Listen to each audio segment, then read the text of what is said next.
눈은 콩으로 달고 다니니까 나이 먹고 정신을 어디다 두고 다니는 거예요. 이 흠집 하나가 얼마짜리인 줄 알아요?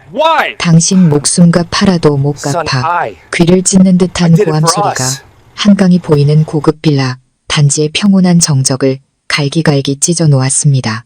불볕더위가 쏟아지는 서울의 한낮, 번쩍이는 명품 정장에 머리엔 젤을 듬뿍 발라 빗어 넘긴 한 중년 남자가 허리에 손을 얹고 서 있었습니다. 그는 얼굴이 새빨개진 채 초라한 행색의 한 노인을 향해 삿대질을 하고 있었죠. 그 남자는 바로 제 남편 민준이었습니다. 그리고 그의 검고 번쩍이는 벤츠 S450 앞에서 겁에 질려 몸을 움츠리고 있는 저 노인, 가슴 아프게도 바로 제 친정아버지였습니다. 여유로운 노후 채널에 오신 것을 환영합니다.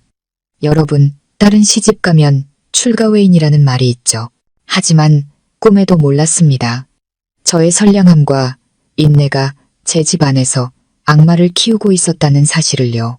그리고 오늘 제 아버지가 평생 씻을 수 없는 치욕을 당하는 모습을 제 눈으로 보게 될 줄은 정말 몰랐습니다. 오늘은 주말이었습니다. 아버지는 딸과 외손주를 보기 위해 먼 시골에서부터 시외버스를 타고 올라오셨습니다. 커다란 마대자루 2개에는 갓 도정한 햅쌀, 밭에서 직접 키운 옥수수와 고구마, 그리고 왕겨 속에 소중히 감싸온 토종닭 유정란이 가득 들어 있었죠. 1년 내내 애지중지 키우다 겨우 잡으셨다는 토종닭도 있었습니다. 아버지는 남편이 아끼는 대리석 바닥을 더럽힐까봐 감히 현관으로 들어오지 못하셨습니다. 아버지는 좁은 뒷길을 통해 들어오려 하셨고 그곳에는 민준이 목숨처럼 아끼는 새 차가 주차되어 있었습니다. 아마 짐이 너무 무겁고 길이 좁았던 탓이겠지요. 아버지의 낡은 자전거가 휘청했고 녹슨 핸들이 벤츠의 옆면에 스치고 말았습니다. 끼익하는 소리는 작았지만 민준에게는 마치 귀 바로 옆에서 천둥이 치는 소리 같았을 겁니다. 제가 마트에서 돌아와 차 시동도 끄기 전이었는데 이미 민준이 맹수처럼 포효하는 소리가 들려왔습니다. 저는 급히 달려들어갔고 눈앞에 펼쳐진 광경에 온몸의 피가 차갑게 얼어붙었다가 이내 부글부글 끓어올랐습니다. 평생을 땅에 얼굴을 묻고 하늘에 등을 대고 살아오신 제 아버지, 그 아버지가 두 손을 벌벌 떨며 제대로 말도 잇지 못한 채 서 계셨습니다. 민서방, 미안하네. 내가 부주의했어. 내가 닦아주겠네. 얼른 닦아줄게. 닦아요? 뭘로 닦으시게요? 땀으로 축축하고 해진 그 옷으로요? 민주는 아버지의 손을 거칠게 뿌리쳤고 아버지는 휘청이며 넘어질 뻔했습니다. 그는 차 옆면에 희미하게 난 흠집을 내려다보며 분노로 눈을 번뜩였습니다. 세상에 이 차 뽑은 지 이제 겨우 2주 됐어요. 독일에서 직수입한 순정 도장이라고요. 이 흠집 하나 다시 칠하는데 얼마 드는 줄 알아요? 100만 원이에요. 100만 원. 이 시골뜨기 양반아, 당신이 100만 원을 어디서 구해서 나한테 줄 건데요? 민서방, 화 좀 가라앉히게. 일부러 그런 게 아니야. 내가 집에 가서 키우던 소라도 팔아서 돈을 붙여주겠네. 아버지는 눈시울을 붉히며 거칠고 검게 변한 손으로 사위의 팔을 잡아 달래려 했습니다. 하지만 민주는 마치 벌레 닿은 듯 기겁하며 손을 뿌리쳤습니다. 그 더러운 손으로 어딜 만져. 네, 이 정장 한 벌이 당신 시골집 재산보다 비싼 건 알아요? 민주는 소리쳤습니다. 그의 모든 말에는 잔인함이 가득했습니다. 소를 팔아? 당신네 집 소를 다 팔아도 내 차 광택 내는 비용도 안 될걸. 하여간 촌것들은 어딜 가나 재수 없고 더러운 짓만 골라 한다니까. 내가 서연이한테 몇 번을 말했어. 장인어른 좀 그만 올라오시게 하라고. 동네 사람들 보기 창피해 죽겠는데 말을 들어야지. 저는 철문 뒤에 선 채로 망연자실했습니다. 손에 든 장바구니를 하얗게 질릴 때까지 꽉 쥐었습니다. 민준의 한마디 한마디가 비수가 되어 제 심장에 밝혔습니다. 그동안 제 앞에서 보여줬던 예의 바르고 효심 깊은 모습은 전부 거짓된 가면이었던 겁니다. 제 뒤에선 제 아내를 낳아준 아버지를 촌것, 재수 없는 존재로 취급하고 있었던 거죠. 하지만 최악은 아직 끝나지 않았습니다. 민준의 분노는 아직 풀리지 않은 듯 했습니다. 그는 고개를 푹 숙인 아버지를 내려다보다가 아버지의 자전거 바퀴가 다 희미하게 더러워진 타이어 쪽을 보았습니다. 그러자 그의 머릿속에 병적이고 악랄한 생각이 스쳐 지나갔습니다. 좋아요. 사과하고 싶다고 했죠. 보상하고 싶다고 했죠. 민주는 비웃었습니다. 그 비웃음은 소름 끼치도록 경멸적이었습니다. 돈은 없는 거 아니깐 이렇게 하죠. 여기 무릎 꿇어요. 그래, 바로 여기. 민주는 뜨겁게 달아오른 바닥을 손가락으로 가리켰습니다. 아버지는 멍하니 고개를 들었습니다. 흐릿한 눈동자에 당혹감이 가득했습니다. 자네, 지금 뭐라고 했나? 무릎 꿇으라고요. 민주는 눈을 부릅뜨며 으르렁거렸습니다. 내 차를 더럽히고 흠집냈잖아요. 이제 그 자리에서 무릎 꿇고 당신이 입고 있는 그 옷으로 이 타이어랑 흠집난 부분을 깨끗하게 닦으라고요.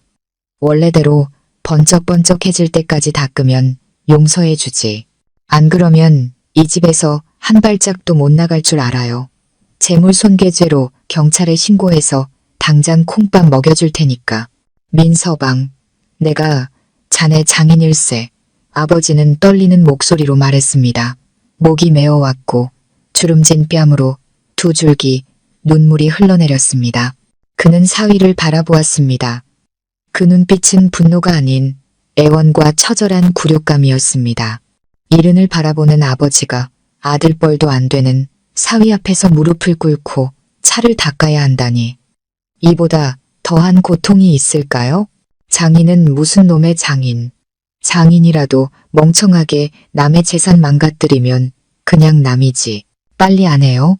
내가 사람 불러서 질질 끌어내줄까? 민주는 조금도 동요하지 않고 오히려 발을 구르며 협박했습니다. 평생 어떤 어려움에도 굴복하지 않았던 아버지. 하지만 지금 딸을 아끼는 마음에 혹시라도 딸의 가정에 불행이 닥칠까 두려워 아버지는 천천히 무릎을 꿇기 시작했습니다. 아버지의 무릎이 뜨거운 바닥에 닿으려는 그 순간 제 심장은 산산조각나 제가 되어버렸습니다. 지난 몇 년간 쌓아왔던 인내는 온데간데 없이 사라지고 그 자리에는 맹렬한 증오의 불길이 타올랐습니다. 더는 침묵할 수 없었습니다. 이 끔찍한 인간이 제 아버지를 단 1초라도 더 짓밟게 둘 수 없었습니다. 멈춰. 저는 비명을 질렀습니다. 동네 전체가 울릴 만큼 처절한 외침이었습니다. 저는 장바구니를 내던지고 미친 듯이 두 사람을 향해 달려갔습니다. 민주는 깜짝 놀라 돌아보았고 분노로 얼굴이 시뻘개지고 눈에 핏발이 선저를 보았습니다. 그는 순간 당황했지만 이내 오만한 표정을 되찾았습니다. 서연아, 마침 잘 왔네. 당신 아버지가 내 차에 무슨 짓을 했는지 좀 봐. 새 차를 아주 걸레로 만들어놨잖아. 아버지 교육 좀 제대로 시켜. 저는 민준을 쳐다보지도 않았습니다. 곧장 아버지에게 달려가 부축해 일으켰습니다. 땡볕 아래였지만 아버지의 앙상한 손은 얼음장처럼 차가웠습니다. 아버지는 저를 보며 더듬거렸습니다. 서연아, 왔구나. 미안하다. 내가 내 남편 차를 망가뜨렸어. 아버지는 잘못한 거 하나도 없어요. 저는 목이 메어 손수건으로 아버지의 얼굴에 흐르는 땀과 눈물을 닦아드렸습니다. 그리고 천천히 돌아서서 민준의 얼굴을 똑바로 쳐다보았습니다. 그 순간 제 눈빛은 분명 어떤 칼날보다도 차가웠을 겁니다.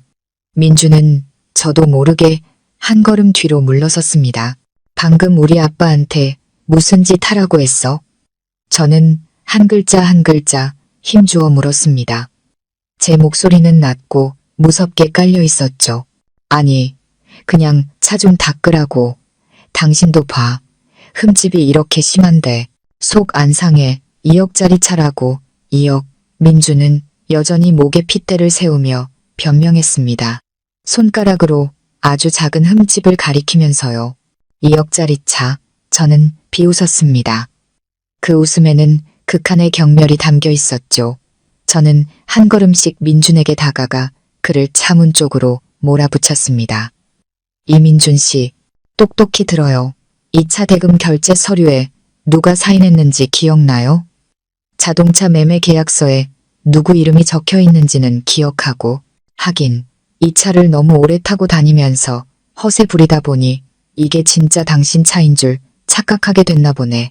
민주는 그 자리에 얼어붙었고 얼굴색이 변하기 시작했습니다. 그는 주변의 이웃들이 엿듣고 있는지 살피더니 목소리를 낮췄습니다. 무슨 소리야? 집에 들어가서 얘기해. 왜 동네 사람들 보는 데서 망신을 줘? 아니, 오늘 여기서 당신의 그 썩어 빠진 실체를 온 세상에 다 까발려 줄게. 저는 더 이상 체면을 차리지 않고 소리쳤습니다. 당신, 우리 아버지가 이 차에 무릎 꿇게 했지. 비싼 차니까, 당신 차니까. 좋아, 그럼 내가 진실을 하나 알려주지.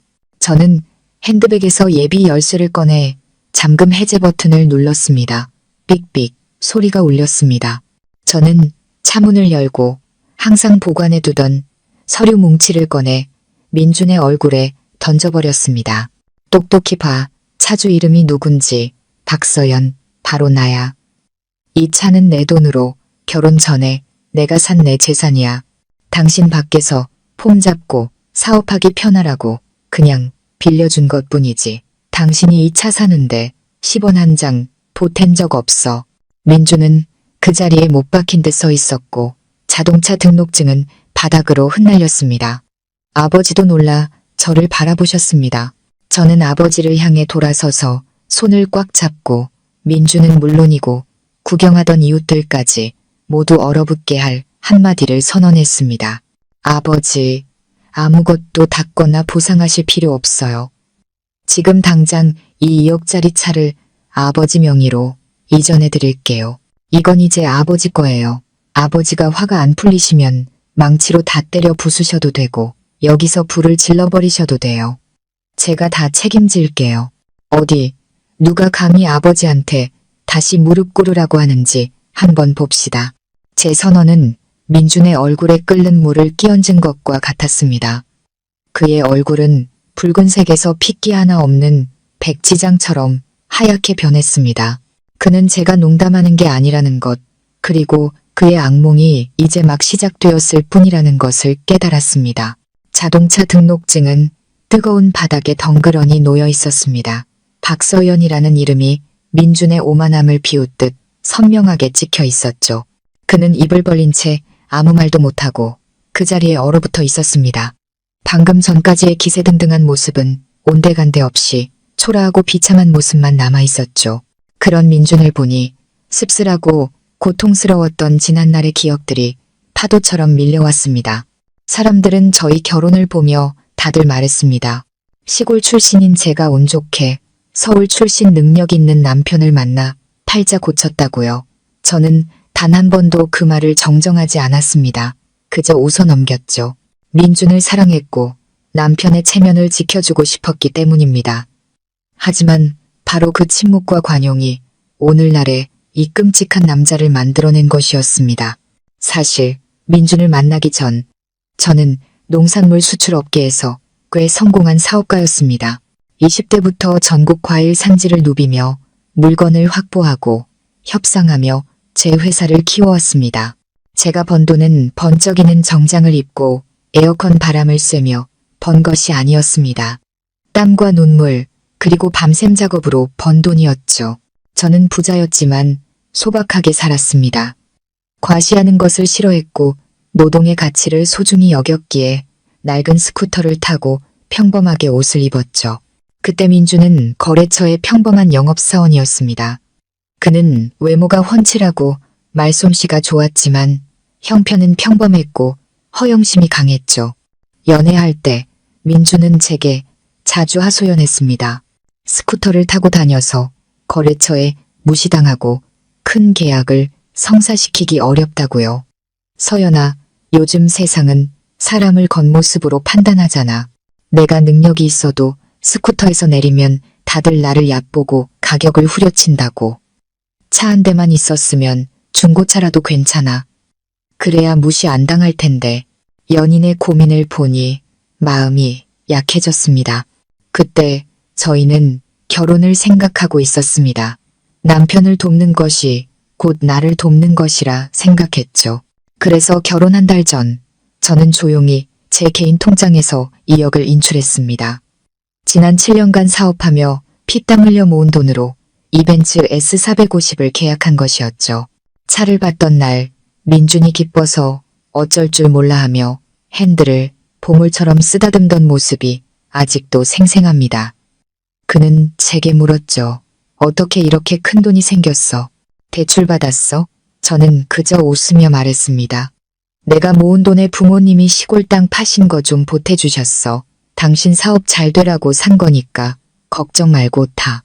저는 제 인생 최대의 실수가 될 일을 저지르고 말았습니다. 저는 민준이 차를 마음껏 사용하게 했고 어딜 가든 자기 차라고 말하게 두었습니다. 저는 뒤로 물러나 조용한 아내이자 내조의 여왕 역할을 하며 사업은 원격으로 관리했습니다.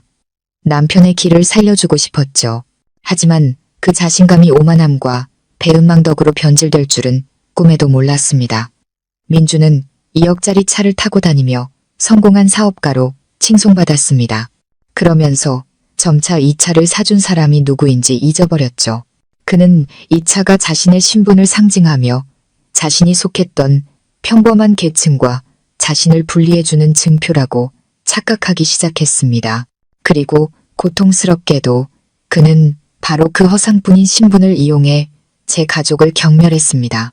민주는 제 고향에 가는 것을 싫어했습니다.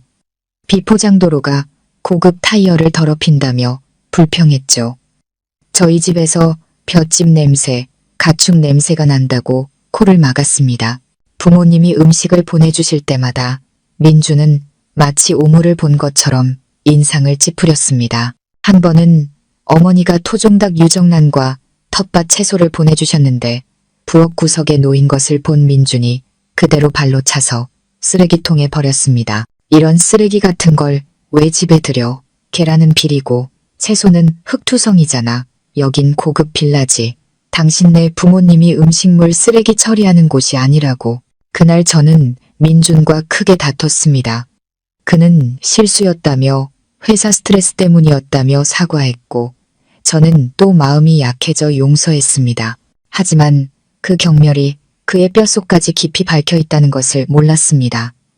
그는 제 부모님을 부자, 사위에게 빌부터 사는 가난한 농부로 취급했습니다. 바로 그 촌스러운 농부들이 딸에게 수억 원을 주어 그가 걸치고 있는 허영심을 사줬다는 사실은 꿈에도 모른 채 말이죠. 그리고 오늘 그 경멸은 극에 달했습니다. 그는 단순한 모욕을 넘어 제 아버지의 인격까지 짓밟았습니다. 낡은 갈색 옷에 달아빠진 고무신을 신은 채 서 있는 아버지와 그 옆에 번쩍이는 고급 세단. 그 극명한 대조가 제 가슴을 아프게 찔렀습니다. 저 차는 한때 남편에 대한 제 사랑과 희생의 상징이었습니다. 하지만 이제 그것은 남편이 제 아버지를 모욕하는 도구가 되었습니다. 민준의 인간성을 집어삼킨 괴물이 되어버렸죠. 민준은 떨리는 손으로 자동차 등록증을 주워들었습니다. 그는 저를 올려다보며 마지막 남은 권위를 쥐어짜려 애썼습니다. 무슨 소리 하는 거야. 차명의가 당신 앞으로 되어 있어도 이건 부부 공동 재산이야. 결혼했으면 당신 돈이 내 돈이고 내 돈이 당신 돈이지. 서류 쪼가리 하나로 겁주지 마. 이 집에서 돈 버는 사람은 나라고. 돈 버는 사람. 저는 실소를 터뜨렸습니다. 뜨거운 햇볕 아래 제 웃음소리는 건조하게 울려 퍼졌습니다. 이민준 씨, 대표이사 역할 놀이에 너무 심취해서 현실 감각을 잃었나 봐. 당신 월급 300만 원, 그중에서 당신 용돈, 기름값, 접대비, 명품 옷값으로 250만 원은 쓰고 있잖아. 나머지 50만 원 나한테 주면서 관리비 내라고 하는데 그것마저도 맨날 부족하다고. 이 빌라는 내가 결혼 전에 산 집이고 이 차도 내가 결혼 전에 산 차야. 당신이 이 집에 기여한 게 뭐가 있는데? 그 멀쩡한 허우대랑 속, 빈 강정 같은 허영심 말고 뭐가 있냐고. 민낯이 드러나자 민주는 창피함에 분노가 치밀었습니다. 그는 더 이상 평정심을 유지하지 못하고 본성을 드러냈습니다. 그는 아버지에게 달려가 멱살을 거칠게 움켜쥐었습니다. 젠장, 다 이 늙은이 때문이야. 이 노망난 영감 때문에 우리 부부가 싸우잖아. 당장 꺼져. 내 눈앞에서 사라지라고. 당신 딸이 돈 좀 있다고 유세 떨지 마. 이 집 주인은 나야. 민주는 아버지를 거칠게 밀쳤고 아버지는 휘청거리다 옆에 있던 가시 돋친 장미 덤불 위로 쓰러졌습니다. 날카로운 가시가 연약한 살을 파고들자 아버지의 고통스러운 비명이 터져 나왔습니다. 아빠. 저는 심장이 쥐어짜이는 듯한 고통에 소리쳤습니다. 아버지는 피가 흐르는 팔을 감싸쥔 채 넘어져 있으면서도 여전히 더듬거리며 말했습니다. 민서방, 내가 갈게. 당장 갈게. 서연이한테 화내지 말게나. 이 지경에 이르러서도 아버지는 저를 걱정하고 있었습니다. 제가 남편에게 미움받을까봐 두려워하셨죠.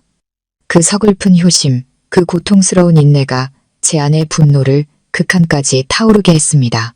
그것은 남아있던 부부의 정을 모두 태워버렸습니다. 저는 더 이상 참는 아내가 아니었습니다. 이 순간 저는 그저 악마의 발톱 앞에서 아버지를 지키려는 딸일 뿐이었습니다. 저는 바람처럼 달려가 아버지에게서 민준의 손을 뿌리쳤습니다. 그가 돌아서서 저를 위협하려 손을 드는 순간 저는 지난 4년간 억눌러왔던 모든 분노와 고통을 오른팔에 실었습니다. 짝! 귀청을 때리는 날카로운 소리가 울려 퍼졌습니다. 제 손찌검은 너무나 강해서 민준의 고개가 옆으로 확 돌아갔고 그의 잘 관리된 뺨에는 선명한 5손가락 자국이 붉게 새겨졌습니다. 순간 모든 것이 멈춘 듯 했습니다. 나무 위의 매미 소리도 문 밖에서 구경하던 이웃들의 숨소리도 멎었습니다. 민주는 뺨을 감싸쥔 채 방금 일어난 일이 믿기지 않는다는 듯 저를 쳐다보았습니다. 항상 내 여보하며 순종적이던 아내가 자신을 때렸다는 사실을 받아들이지 못하는 듯 했습니다. 네가 감히 날 때려? 민주는 분노로 떨리는 목소리로 으르렁거렸습니다. 때린 건 약과지. 저는 조금도 흔들리지 않고 그를 노려보았습니다. 이건 내가 당신 부모님을 대신해서 가르쳐주는 거야. 사람의 도리가 뭔지 가르쳐주는 거라고. 넌 배울 만큼 배웠고 수백만 원짜리 옷을 걸치고 다니면서 인격은 차 닦는 걸레보다도 못해. 저는 아버지에게 다가가 부축해 일으키고 옷에 묻은 흙을 털어드렸습니다. 그리고 조심스럽게 팔에 난 상처를 살폈습니다. 가시에 찔린 상처에서 피가 계속 흘러나오고 있었습니다. 가슴이 미어졌습니다. 아버지를 도리자에 앉혀드린 후 저는 다시 민준과 마주 섰습니다. 그리고 번쩍이는 벤츠를 가리켰습니다. 이 차가 그렇게 아까워? 아주 상전처럼 오시네. 그래서 우리 아버지를 무릎 꿇리고 닦으라고 했어. 민주는 여전히 뺨을 감싸 쥔 채 분을 사기지 못했습니다. 그래, 어쩔 건데. 내 것이 망가졌으니 속상하지. 당신은 돈 쉽게 버니까 아깝지도 않나 보지. 나는 죽어라 이래서. 입 닥쳐. 저는 그의 변명을 가로막으며 소리쳤습니다. 똑똑히 들어. 이 차 서류상 내 명이야. 내 돈으로 산 거고 법적으로 처분 권한은 전부 나한테 있어. 그리고 바로 지금 이 순간부로 이 차를 우리 아버지께 증여하겠다고 선언하는 바야. 민주는 얼어붙었습니다. 너 미쳤어? 무슨 말 같지도 않은 소리를 하는 거야. 안 미쳤어. 아주 멀쩡해. 저는 휴대폰을 꺼내 제 회사 고문인 김 변호사에게 전화를 걸었습니다. 네, 김 변호사님. 지금 당장 저희 집으로 재산증여 계약서 좀 가지고 와주세요. 네, 지금 바로요. 벤츠 S450 차량을 제 부친이신 박영감님께 명예 이전하려고 합니다. 저는 전화를 끊고 민준을 향해 도전적인 시선을 던졌습니다. 들었지? 15분 안에 변호사 올 거야. 오늘 안에 모든 절차 끝낼 거고 내가 그 서류에 서명하는 순간부터 이 차는 박영감님 소유가 되는 거야. 저는 아버지에게 돌아서서 떨리는 손을 잡고 민준이 똑똑히 들을 수 있도록 큰 소리로 말했습니다. 아버지, 이 차 이제 아버지 거예요. 마음대로 처분하세요. 팔아서 노후 자금으로 쓰셔도 되고 아니면 이 차 때문에 넘어지셔서 기분 나쁘시면 망치로 다 때려 부수셔도 돼요. 아니면 불이라도 질러서 구경거리로 삼으셔도 좋고요. 제가 아버지 속 시원하시라고 선물로 드리는 거예요. 어디 누가 감히 자기 재산을 부수는 아버지를 말리는지 한번 봅시다. 아버지는 어쩔 줄 몰라 하셨습니다. 서연아, 이게 무슨 짓이냐. 수억짜리 차를 아깝게 난 안 받는다. 받으셔야 해요. 저는 눈물이 쏟아졌지만 목소리는 단호했습니다. 저 인간한테 똑똑히 보여주고 싶어요. 제 눈에는 아버지의 명예, 아버지의 피 한 방울이 깟 쇠붙이보다 수천 배는 더 소중하다는 걸요. 저 인간이 이 차를 목숨처럼 여긴다면 아버지가 그 목숨을 맘껏 짓밟게 해드릴 거예요. 그제야 민주는 정말로 겁에 질렸습니다. 그는 맞는 것은 두렵지 않았지만 차를 잃는 것은 두려웠습니다. 이 차는 그의 밥줄이었습니다. 이게 없으면 뭘로 거래처에 허세를 부리고 상류층 친구들을 만나겠습니까? 이게 없으면 그는 다시 예전에 스쿠터 타던 평범한 회사원으로 돌아가야 했습니다. 서연아, 진정해. 민주는 달려와 제게 매달렸습니다. 그의 태도는 오만함에서 애원으로 180도 바뀌어 있었죠. 부부 사이에 무슨 일이든 문 닫고 해결해야지. 이렇게까지 하는 건 날 죽이는 거나 다름없어. 내일 중요한 미팅 있단 말이야. 그건 당신 사정이지. 저는 그의 손을 차갑게 뿌리쳤습니다. 오토바이를 타든 택시를 타든 걸어가든 그건 당신 자유야. 이 차는 이제 우리 아버지가 타고 싶으면 타고 부수고 싶으면 부수는 거야. 당신은 더 이상 이 차에 손댈 자격 없어. 차 키 내놔. 안 돼. 못 줘. 민주는 뒷걸음질 치며 주머니를 감쌌습니다. 이러지 마. 우리 엄마가 이 사실 알면 가만 안 계실 거야. 아, 또 어머니를 들먹이네. 저는 비웃었습니다. 어머니 오시라고 해. 당신네 집안 친척들 다 불러 모아. 당신이 장인어른 무릎 꿇리고 차갑게 한 사실을 알고도 과연 당신 편을 들어줄 면목이 있는지 한번 보자고. 민주는 이를 갈며 저를 노려봤습니다. 그는 제가 말하면 그대로 실행하는 사람이라는 걸 잘 알았습니다. 그는 차와 아버지를 번갈아 보았고 그의 비열한 머릿속에서는 또 다른 계산이 돌아가고 있었습니다. 그는 이 차를 절대 잃을 수 없었습니다. 갑자기 민주는 운전석으로 달려가 차에 올라타 시동을 걸고 도망치려 했습니다. 변호사가 오기 전에 차를 숨길 생각이었죠. 어딜 도망가려고 저는 이 행동을 예상하고 있었습니다. 재빨리 차문 앞을 막아섰습니다. 비켜. 이 미친 여자야. 민주는 소리치며 저를 밀치려 했습니다. 바로 그때 다른 검은색 세단 한 대가 급정거하며 멈춰섰습니다. 차문이 열리고 김 변호사님이 건장한 경호원 2명과 함께 내렸습니다. 박 대표님, 무슨 일이십니까? 김 변호사님은 이 혼란스러운 광경을 보고 물었습니다. 김 변호사님, 마침 잘 오셨어요. 저는 옷매무새를 가다듬고 민준을 가리켰습니다. 이 남자가 제 개인 재산을 강탈하려고 합니다. 명예 이전 절차를 진행하는 동안 이 사람 좀 붙잡아 주세요. 두 경호원이 즉시 민준 앞으로 다가서자 그는 핏기 없는 얼굴로 저를 쳐다보았습니다. 그는 자신이 완전히 궁지에 몰렸다는 것을 깨달았죠. 하지만 비극은 여기서 끝나지 않았습니다. 팽팽한 긴장감이 흐르는 그때 요란한 오토바이 소리와 함께 한 중년 여성이 퀵서비스 오토바이에서 내리며 달려왔습니다. 짙은 화장을 한 그 여자는 바로 제 시어머니 최 여사였고 그녀 옆에는 앙칼진 시누이 미나도 있었습니다.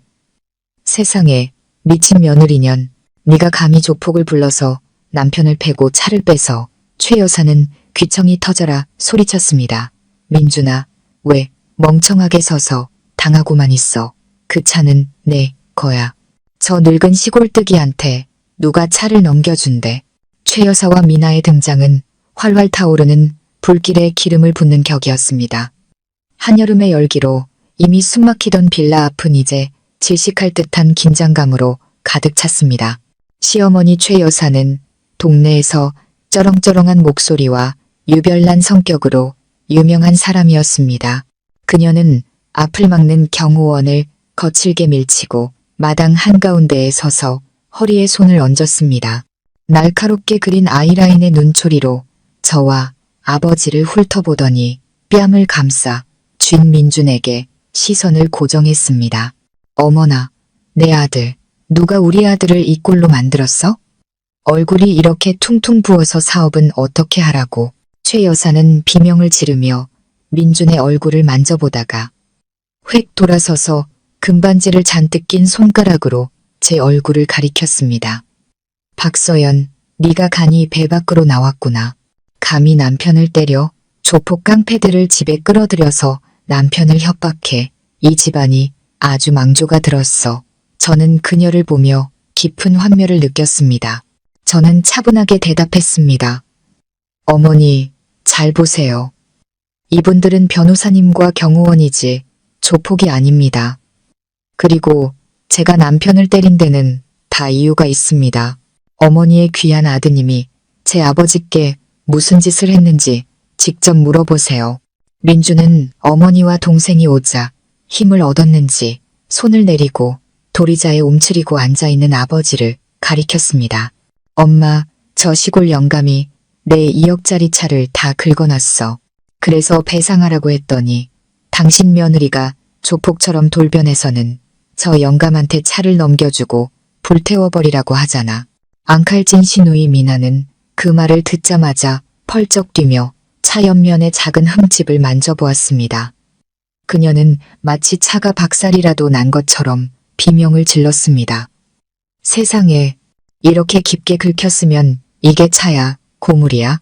오빠, 이거 서비스 센터 들어가면 수리비만 몇백만 원에 순정 도장 아니라서 중고차 값뚝 떨어지는 거 알지? 2억짜리 차가 이제 1억에도 안 팔리게 생겼네. 그리고 그녀는 제 아버지를 경멸적인 눈으로 쳐다보며 입을 삐죽였습니다. 어휴, 진짜 촌스럽긴. 흙이나 만지고 살던 사람이 앞뒤 분간을 못하고 다니네. 이 차 한 대 값이 할아버지네 동네 전체를 합친 것보다 비싼 건 알아요? 집 팔고 논 팔고 그 늙은 몸뚱어리까지 팔아도 이 페인트 값도 못 갚아요. 미나야, 그 입 닥쳐. 저는 피가 거꾸로 솟아소리쳤습니다. 우리 아버지야. 네가 함부로 모욕할 뿐 아니라고 내가 왜 못해. 미나는 어머니의 비호 아래 더욱 기세등등하게 소리쳤습니다. 새언니라는 사람이 남보다 못하네. 오빠가 힘들게 일해서 산 차를 아버지가 망가뜨렸으면 사과는 못할 망정 편들기만 하고 역시 그 아버지의 그 딸이라더니 둘 다 가난하고 무식해서 남의 것 망가뜨리기나 잘하지. 최 여사도 딸을 거들었습니다. 그녀의 목소리는 너무 커서 이웃들이 창문을 열고 구경하기 시작했습니다. 미나가 말 잘했다. 네가 이 집 사는데 돈 좀 보탰다고 유세 떠는 거냐? 우리 민준이가 남자고 이 집 가장이야. 밖에서 수억, 수십억 벌어오는 사람이라고. 차는 우리 아들 얼굴이야.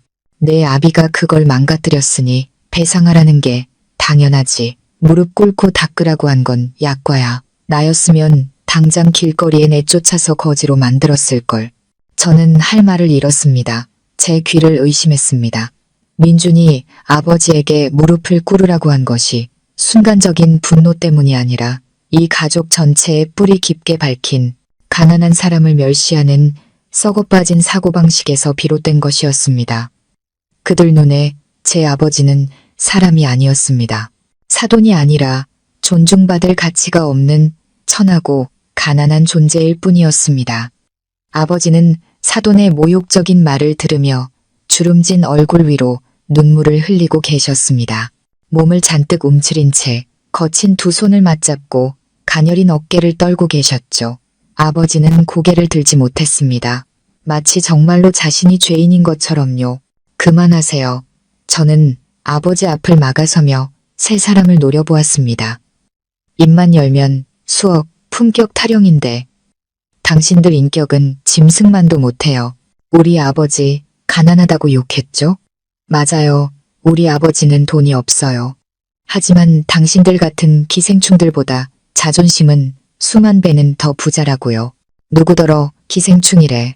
민준이 저를 때리려 달려들었지만 김 변호사님의 경호원이 단단한 팔로 그의 가슴을 막아 저지했습니다.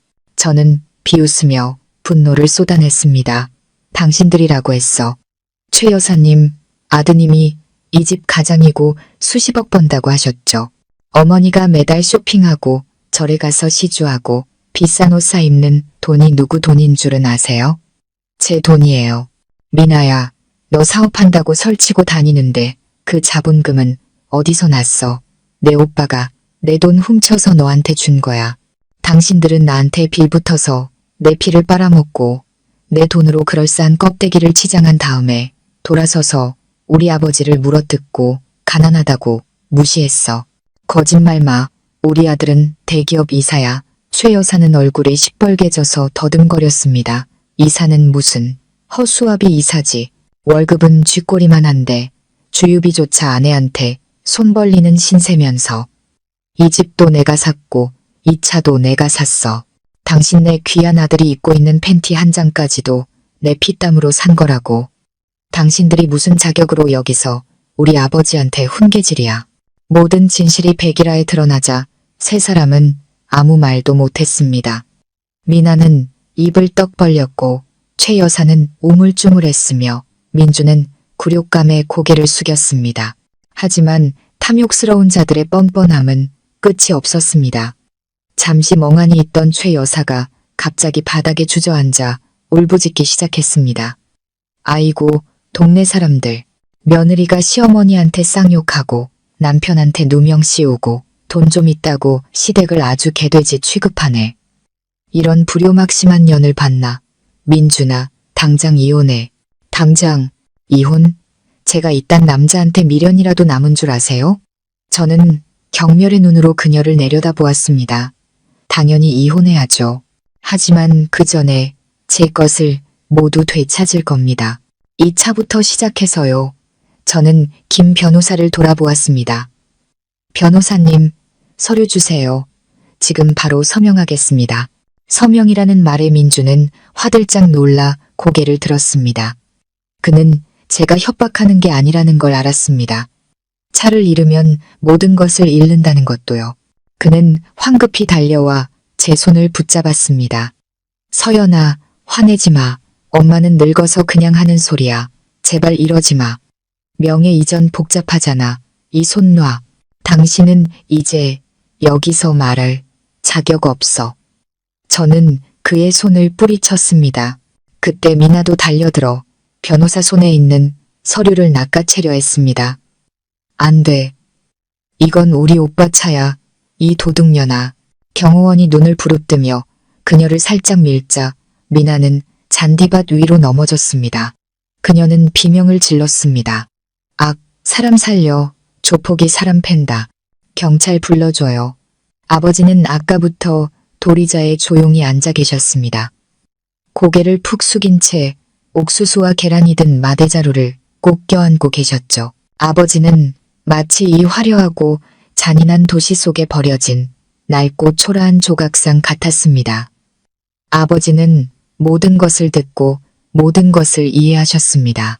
자신의 존재가 딸을 힘들게 하고 딸의 가정을 파탄내고 있다는 것을요. 자신의 가난이 이번쩍이는 도시 사람들의 눈에는 죄악이라는 것을요. 미나와 최 여사가 울부짖는 것을 보자 아버지는 떨리는 몸을 일으켰습니다. 그리고 주머니에서 비닐과 낡은 신문지에 여러 겹 쌓인 돈뭉치를 꺼내셨습니다. 그것은 지난 가을에 벼를 팔고 송아지를 판 돈이었습니다. 외손주 우유값이라도 보태주려고 가져오신 돈이었죠. 아버지는 민준에게 다가가 떨리는 손으로 돈 뭉치를 내밀었습니다. 민서방, 이거 받게. 목소리는 갈라져 있었습니다. 여기 50만 원일세. 내 전 재산이야. 이걸로 차 고치게. 모자란 돈은 외상으로 해주게나. 내가 집에 가서 돼지랑 남은 놈까지 다 팔아서 꼭 갚겠네. 그러니 우리 서연이한테 화내지 말게. 민주는 땀과 흙냄새가 밴 꼬깃꼬깃한 돈뭉치를 보았습니다. 그는 감동하기는커녕 역겹다는 표정을 지었습니다.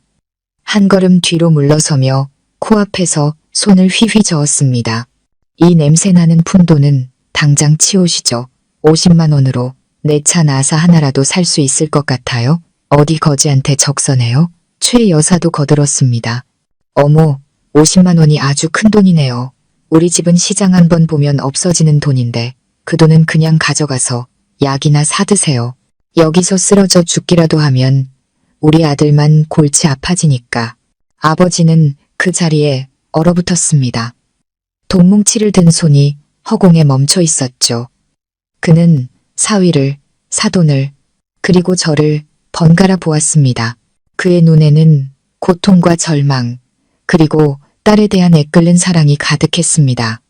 아버지는 저를 돌아보며 억지로 미소를 지으셨습니다. 서연아, 됐다. 아빠는 이제 집에 가야겠다. 아빠 때문에 남편이랑 시어머니랑 싸우지 마라. 여자는 시집가면 남편을 따라야 하는 법이다. 한 번 참고 두 번 참는 게 이기는 거다. 아빠는 늙어서 괜찮아. 일 크게 만들지 마라. 남들이 비웃는다. 아버지는 마대자루를 어깨에 둘러매고 세월과 인생의 무게의 구분 등을 한 채 묵묵히 대문을 향해 걸어가셨습니다. 이 화려하지만 정없는 곳을 떠나 딸에게 거짓된 평화라도 돌려주기 위해서였죠. 아버지의 휘청이는 뒷모습을 보니 창자가 끊어지는 듯한 고통이 밀려왔습니다. 어릴 적 아버지가 저를 업고 진흙탕길을 건너 학교에 데려다 주시던 날이 떠올랐습니다. 정전된 여름밤, 뜬 눈으로 밤을 새우며 저에게 부채질해 주시던 아버지의 모습이 생각났습니다. 아버지는 평생을 희생해 저를 이 자리까지 오게 하셨습니다. 그런데 이제 제가 부자가 되었다고 아버지가 이런 수모를 겪게 내버려 둬야 할까요? 아닙니다. 저는 그런 불효녀가 될 수 없습니다.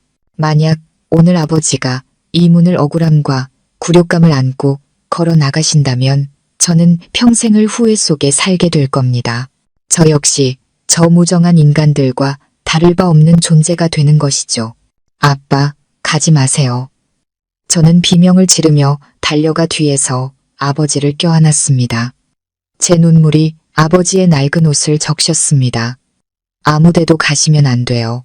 여긴 제 집이에요. 제 집은 곧 아버지 집이기도 하고요. 아버지는 돌아서서 눈물을 글썽이며 제 머리를 쓰다듬었습니다. 서연아, 이거 놔라. 시골이 더 편해. 안 돼요. 저는 단호하게 아버지 어깨에서 짐을 내려 경호원에게 건넸습니다. 아버지의 손을 꽉 잡고 멍하니 서 있는 민준의 가족과 마주섰습니다. 이제 제 눈에서는 눈물이 흐르지 않았습니다.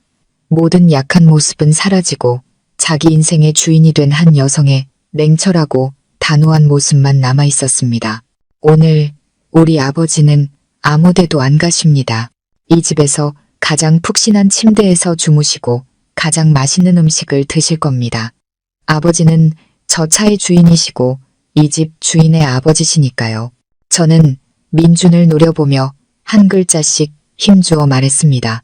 그리고 당신들, 당신네 가족은 지금 당장 내 집 마당에서 꺼져.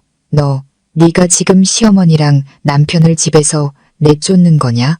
최 여사는 제 귀를 의심하며 입을 떡 벌렸습니다. 네, 이 집은 제 명의고 결혼 전에 산 제 개인 재산입니다. 당신들은 여기 있을 권리가 없어요. 문 닫아야 하니 어서 나가주시죠. 우리 아버지가 당신들 같은 위선적인 얼굴들을 보고 눈 버리는 걸 원치 않으니까요. 박서연, 너 정말 너무하는군. 민준이 소리치며 달려들려 했습니다.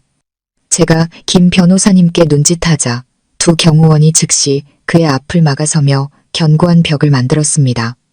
신사적으로 나가주시죠. 그렇지 않으면 강경한 조치를 취할 수밖에 없습니다. 두고 봐.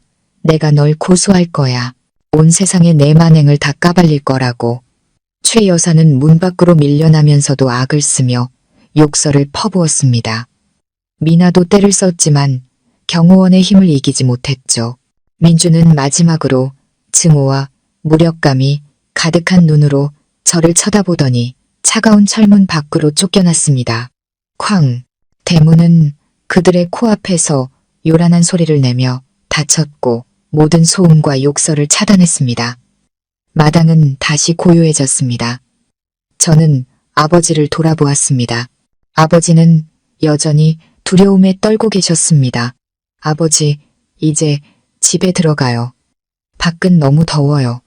저는 아버지를 부축해 계단을 올랐습니다. 등 뒤에서는 문을 두드리며 절망적으로 소리치는 탐욕스러운 자들의 목소리가 들려왔습니다. 저는 아버지를 시원한 거실로 모시고 오렌지 주스를 드렸습니다. 하지만 폭풍이 아직 끝나지 않았다는 것을 알았습니다. 저 문 밖에서는 상처 입은 짐승들이 더 비열한 복수를 계획하고 있을 테니까요. 그리고 무엇보다 아버지의 마음을 편안하게 해드리고 민준에게 평생 잊지 못할 교훈을 주기 위해 저는 제 약속을 즉시 이행해야 했습니다. 김 변호사님, 바로 시작하죠. 지금 당장 재산증여 계약서를 작성해 주세요. 저는 변호사에게 말했습니다. 제 눈은 마당에 서 있는 벤츠를 향해 단호하게 빛나고 있었습니다. 에어컨 바람으로 시원한 거실은 민준과 그의 가족이 굳게 닫힌 철문 뒤에서 속수무책으로 서 있는 바깥의 불볕더위와 극명한 대조를 이루었습니다. 저는 아버지를 푹신한 소파에 앉혀드리고 오렌지 주스를 드린 후 김 변호사님께 고개를 끄덕였습니다. 김 변호사님은 서류 가방에서 노트북과 소형 휴대용 프린터를 꺼냈습니다. 타닥타닥 키보드 소리가 건조하게 울려 퍼졌지만 그 소리에는 천근만근의 무게가 실려 있었죠. 박 대표님, 재산증여 계약서 작성이 완료되었습니다. 대상 재산은 벤츠 S450 차량이며 증여자는 박서연 대표님, 수증자는 부친이신 박영감님입니다. 마지막으로 조항 확인하시고 서명해 주십시오. 저는 잉크가 채 마르지 않은 서류를 받아 빠르게 훑어보았습니다. 모든 것이 정확했습니다. 저는 망설임 없이 펜을 들어 증여자란에 단호하게 서명했습니다. 그리고 서류와 펜을 아버지께 내밀었습니다. 아버지, 여기에 서명하세요. 서명하시는 순간 이 차는 영원히 아버지 것이 됩니다. 아버지는 펜을 든 채 손을 벌벌 떠셨습니다. 평생 땅만 파고 살아오신 아버지. 아버지가 소유했던 가장 큰 재산은 소 한 마리와 작은 밭되기뿐이었습니다. 그런데 갑자기 2억 원짜리 쇳덩어리의 주인이 된다니. 아버지의 흐릿한 눈에 두려움과 걱정이 어렸습니다. 서연아, 그냥 없던 일로 하면 안 되겠니? 아비는 운전도 할 줄 모르는데 또 이렇게 비싼 차를 긁기라도 하면 어쩌냐. 저는 아버지의 손을 꽉 잡고 눈을 깊이 들여다보며 단호하게 말했습니다. 아버지가 운전하실 필요도 고장날까 걱정하실 필요도 없어요. 제가 이 차를 아버지께 드리는 건 타고 다니시라는 게 아니라 이 차의 운명을 결정할 권리를 드리기 위해서예요. 이제부터 그 누구도, 심지어 저조차도 이 차 때문에 아버지를 무시하거나 모욕할 수 없게 만들려는 거예요. 아버지의 명예를 위해, 그리고 우리가 되찾아야 할 존중을 위해 서명해 주세요. 제 말에 아버지는 눈시울을 붉혔습니다. 아버지는 제가 돈 때문이 아니라 방금 아버지가 겪으신 굴욕을 씻어드리기 위해 이러는 것임을 이해하셨습니다. 아버지는 깊은 숨을 내쉬고 떨리는 손으로 삐뚤빼뚤하게 자신의 이름을 적었습니다. 박영감. 배움이 짧은 사람의 글씨체였지만 그 안에는 막 되찾은 자존심의 무게가 담겨 있었습니다. 김 변호사님이 즉시 공증 도장을 찍어 명예 이전 절차를 현장에서 마무리했습니다. 모두 끝났습니다. 축하드립니다. 아버님. 김 변호사님은 법적 서류를 아버지께 건넸습니다. 그 시각 문 밖에서는 민준이 인생 최악의 순간을 겪고 있었습니다. 그는 철문 틈으로 집안을 엿보고 있었죠. 저와 아버지가 서류에 서명하고 김 변호사님이 붉은 인주를 찍는 것을 본 순간 민주는 영혼이 빠져나간 사람처럼 보였습니다. 그는 미친 듯이 초인종을 누르고 철문을 두드렸습니다. 서연아, 서연아, 문 좀 열어줘. 제발 서명하지 마. 안 돼. 그의 절규는 집 안까지 들려왔습니다. 저는 태연하게 리모컨으로 대문을 열었습니다. 문이 천천히 열리자 민주는 땀으로 범벅이 된 채 허겁지겁 뛰어들어왔습니다. 하지만 경호원들이 그의 앞을 막아서자 감히 서류를 뺏지는 못했습니다. 서명. 한 거야? 정말로 서명했어? 민주는 아버지 손에 들린 서류를 보며 절망적으로 물었습니다. 그래, 했어. 여기 흰 종이에 검은 글씨, 빨간 도장까지 똑똑히 찍혀 있잖아. 저는 서류를 그의 얼굴 앞에 들어 보였습니다. 이제 이 벤츠는 나하고도 당신하고도 아무 상관없어. 박영감님의 합법적인 재산이야. 민주는 휘청이며 벽을 짚고 겨우 섰습니다. 그는 마당의 차를 마치 사형을 앞둔 죄수처럼 고통스럽게 바라보았습니다. 민준에게 이 차는 단순한 이동수단이 아니었습니다. 그의 밥줄이자 체면이었고 텅 빈 내면을 가려주는 갑옷이었습니다. 내일은 외국 파트너와 중요한 계약이 있었습니다. 그는 고급 세단으로 직접 마중 나가겠다고 이미 자랑해 놓은 상태였습니다. 그는 성공한 사업가 이미지를 구축해 파트너의 신뢰를 얻으려 했습니다. 만약 내일 그가 택시나 오토바이를 타고 나타난다면 그의 화려한 가면은 산산조각 날 것이고 계약은 파기되고 신용은 바닥으로 떨어질 것이었습니다. 게다가 민주는 이 차를 담보로 친구와 동료들에게 돈을 빌려 사치스럽게 생활하고 있었습니다. 사람들이 그에게 돈을 빌려준 것도 그가 고급 차를 타고 다녔기 때문입니다. 이제 차를 잃었으니 채권자들은 그를 다른 눈으로 보게 될 것입니다. 서연아, 네가 날 죽였어. 내일 내가 데이비드 씨 만나야 하는 거 알잖아. 200억짜리 계약인데 차 없이 가면 그 사람이 날 얼마나 우습게 보겠어. 계약도 파기될 거야. 네가 지금 네 남편 앞길을 망치고 있는 거라고. 민주는 눈물 콧물을 흘리며 소리쳤습니다. 앞길? 당신 앞길은 사기와 허영, 그리고 아내의 재산으로 만들어진 거잖아. 어차피 조만간 무너질 길이었어. 파트너가 당신을 무시할까봐 두렵다고? 그럼 아까 당신이 우리 아버지를 무시했을 때 아버지의 심정은 생각 안 해봤어? 그 양반은 농부잖아. 체면이 뭐가 필요해. 나는 사업가라고. 얼굴이 중요하단 말이야. 민주는 자신도 모르게 뿌리 깊은 생각을 내뱉고 말았습니다. 그 말은 마지막 남은 정마저 끊어버리는 한마디였습니다. 벼랑 끝에 서 있으면서도 그는 그 지긋지긋한 오만함을 버리지 못했습니다. 나가. 저는 문을 가리켰습니다. 당신의 그 더러운 입에서 나오는 말은 한마디도 더 듣고 싶지 않아. 민주는 자신이 실언했다는 것을 깨달았습니다. 그는 아버지 손에 들린 서류와 저의 차가운 눈빛을 번갈아 보았습니다. 그는 지금 강하게 나가는 것이 자살행위라는 것을 깨달았습니다. 그는 차가 필요했습니다. 적어도 내일까지만이라도 차를 되찾아야 했습니다. 그의 얼굴 표정이 순식간에 바뀌었습니다. 분노와 절망에 차있던 얼굴이 갑자기 슬픔과 후회로 가득 찬 표정으로 변했습니다. 그는 일생일대의 연기를 시작했습니다. 잘못을 뉘우치는 효자 사위 연기 말이죠. 민주는 깊은 숨을 한 번 쉬더니 갑자기 거실 바닥에 무릎을 꿇었습니다. 쿵 하는 소리가 울릴 정도로 세게 꿇었죠. 그는 무릎으로 기어 아버지 앞에 다가가 고무신을 신은 아버지의 앙상한 다리를 붙잡았습니다. 아버지, 제가 잘못했습니다. 100번, 1000번 잘못했습니다. 민주는 울기 시작했습니다. 눈물이 폭포수처럼 쏟아졌죠. 그는 아버지의 다리에 얼굴을 묻고 어깨를 들썩이며 서럽게 울었습니다. 제가 미쳤었나 봅니다. 회사 스트레스 때문에 정신이 나가서 아버지께 큰 잘못을 저질렀습니다. 저는 불효막심한 사위입니다.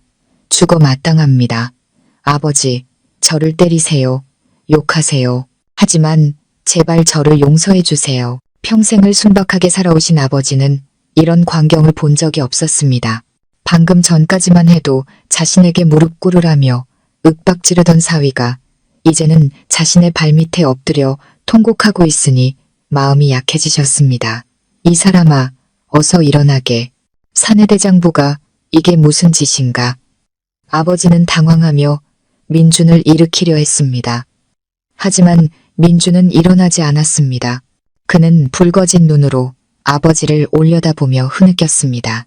아니요, 아버지가 저를 용서해 주시기 전까지는 여기서 죽을 때까지 무릎 꿇고 있겠습니다. 아버지, 저를 아끼시고 서연이를 사랑하시는 마음 잘 압니다. 이 차 아버지가 가지셔도 좋습니다. 하지만 제가 사업해서 처자식 먹여 살릴 수 있도록 잠시만 빌려주시면 안 될까요? 약속하겠습니다. 이제부터 아버지를 친아버지처럼 모시고 평생 효도하겠습니다. 민주는 말하면서 힐끔힐끔 제 눈치를 살폈습니다. 그는 아버지의 동정심에 호소하고 있었습니다. 아버지가 마음이 약해져 차 키를 넘겨주길 바랐던 거죠. 역시나 아버지는 저를 돌아보며 망설이는 눈빛을 보냈습니다. 서연아, 민서방이 저렇게까지 뉘우치는데 저는 민준의 저급한 연기를 보며 역겨움에 속이 뒤틀렸습니다. 예전 같았으면 저도 속았을지 모릅니다. 하지만 오늘 그와 그의 가족들의 뻔뻔함을 목격한 이상 저는 이 인간의 본질을 너무나도 잘 알게 되었습니다. 아버지, 저 인간 말 믿지 마세요. 저는 아버지의 망설임을 차갑게 끊어냈습니다. 서연아, 너무 매정하게 굴지 마. 내가 아버지께 무릎 꿇고 사과까지 했는데 뭘 더 어떻게 하라는 거야. 나 진짜 반성하고 있단 말이야. 민주는 억울하다는 듯 소리쳤습니다. 진짜 반성. 저는 비웃으며 TV 장식장으로 다가가 리모컨을 집었습니다. 이민준 씨, 연기 정말 잘하네. 내가 당신 아내가 아니었다면 나도 속았을 거야. 하지만 유감스럽게도 이 집엔 곳곳에 CCTV가 설치되어 있거든. 문 밖에도. 심지어 소리까지 아주 선명하게 녹음되는 걸로. 민준의 얼굴이 굳었습니다. 그는 아버지의 다리를 놓고 더듬거렸습니다. 네가 뭘 하려는 건데. 방금 전 당신의 진짜 모습을 다시 한번 감상하게 해줄게. 저는 버튼을 눌렀고 65인치 TV 화면이 켜지며 문 밖 CCTV 영상이 재생되었습니다. 제가 민준의 가족을 내쫓고 아버지와 함께 집으로 들어와 서류 절차를 밟던 바로 그 순간이었죠. 화면 속에서 문이 닫힌 후에도 최 여사와 미나는 욕설을 퍼붓고 있었습니다. 그 소리가 거실에 선명하게 울려 퍼졌습니다. 엄마, 그만 좀 소리 질러요. 시끄러워 죽겠네. 지금 소리 지르면 저 여자가 더 열받아서 진짜로 명예 이전해버리면 어떡해요. 영상 속 민준의 목소리는 짜증이 가득했습니다. 조금의 반성도 느껴지지 않았죠. 그럼 어쩔 건데. 저 미친년이 내 차를 뺏어가게 그냥 둬. 최 여사의 앙칼진 목소리가 들렸습니다. 영상 속 민주는 얼굴을 쓸어내렸습니다. 그의 눈빛은 계산적이고 비열했습니다. 방법은 하나뿐이야. 내가 들어가서 저 늙은이한테 무릎 꿇고 우는 거지. 저 시골 영감은 멍청해서 내가 울면 금방 마음 약해질 거야. 엄마랑 미나는 먼저 집에 가 있어. 내가 불쌍한 척 연기해서 차키랑 서류 다시 받아낼게. 그거만 받으면 저 부녀는 당장 시골로 쫓아내 버릴 테니까. 그때 가서 박서연 전현한테 본때를 보여줄 거야. 너 연기 제대로 해라. 2억짜리 차 날리면 안 돼. 차 되찾으면 엄마한테 전화해. 내가 가서 그년 머리끄덩이를 다 뽑아버릴 테니. 영상이 끝나자 방 안에는 죽음 같은 침묵이 흘렀습니다. 민주는 바닥에 무릎을 꿇은 채 돌처럼 굳어 있었습니다. 그는 자신의 가장 더럽고 계산적인 속내가 고스란히 녹화되어 자신이 속이려 했던 피해자 앞에서 재생될 줄은 꿈에도 몰랐을 겁니다. 아버지는 TV 화면을 멍하니 바라보다가 천천히 고개를 돌려 자신의 발밑에 무릎 꿇고 있는 사위를 내려다보았습니다. 아버지의 눈에는 더 이상 망설임이나 동정심이 없었습니다. 대신 극한의 실망과 고통이 자리 잡고 있었죠. 그는 마치 더러운 것이라도 닿은 듯 떨리는 손으로 민준의 소나귀에서 자신의 다리를 빼냈습니다. 이 천하의 몹쓸 놈, 짐승만도 못한 놈. 아버지는 분노에 찬 목소리로 외쳤습니다. 그는 자동차 등록증과 서류를 품에 꼭 껴안았습니다. 마치 마지막 남은 존엄을 지키려는 듯이요. 내 놈이 날 속여서 차를 되찾고 나를 내쫓으려고 해. 내가 늙었지만 눈 멀고 귀 먹지는 않았어. 저는 민준을 보며 얼음장보다 차가운 미소를 지었습니다. 어때요? 효자 사위 나셨네. 더 변명할 거라도 있나? 시골 영감은 멍청해서라고? 유감이지만 그 멍청한 시골 영감이 낳은 딸은 하나도 안 멍청하거든. 민준은 더 이상 변명할 길이 없다는 것을 알았습니다. 그의 위선적인 가면은 가장 굴욕적인 방식으로 벗겨졌습니다. 그는 자리에서 일어났습니다. 더 이상 비굴하게 애원하는 모습은 없었습니다. 대신 막다른 길에 몰린 자의 증오와 비열함이 가득한 진짜 얼굴이 드러났습니다. 그래, 너 잘났다, 박서연. 민준은 이를 갈며 저를 향해 삿대질했습니다. 네가 날 함정에 빠뜨렸어. 감히 날 몰래 녹화해. 네가 이긴 것 같아. 그 고물차 껴안고 네, 늙은 애비랑 잘 살아봐. 난 필요 없어. 하지만 기억해둬. 나 없이는 너도 그냥 시골 출신 보따리 장수일 뿐이야. 우리 이혼해. 내가 내 재산 절반을 다 뺏어올 테니 그때 가서 누가 우는지 한번 보자고. 이혼, 당연히 해야지. 하지만 재산을 나눠. 당신 큰 착각을 하고 있네. 내가 이날을 대비해서 아무 준비도 안 했을 것 같아. 넌 차만 잃는 게 아닐 거야. 훨씬 더 많은 것을 잃게 될 거라고. 저는 경호원을 돌아보며 말했습니다. 이 사람 당장 우리 집에서 끌어내주세요. 계속 버티면 불법 주거 침입 및 업무방해로 경찰에 신고하시고요.